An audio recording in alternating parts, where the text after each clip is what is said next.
અમદાવાદના નવા નરોડામાં Swaminarayan પાર્કની 200 દુકાનોને એએમસીની notice, BU permission વગર મકાનો દુકાનો હોવાનો ખુલાસો, મંજૂરી મળે નહીં તો મિલકત અનઅધિકૃત કરાશે જાહેર.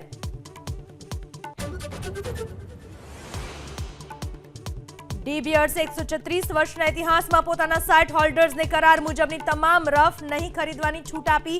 100% રિફ્યુઝલની છૂટ, હીરા ઉદ્યોગને ફાયદો.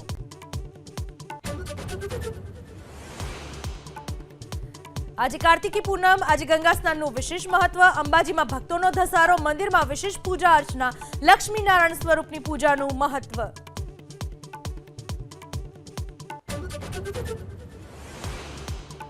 ફિલિપાઇન્સમાં કાલમેઘી વાવાઝોડાનો આતંક, 220 કિલોમીટરની ઝડપે ફૂંકાયો પવન, ભારે વરસાદથી અનેક વિસ્તારમાં જળબંબાકાર, 26થી વધુના મૃત્યુ.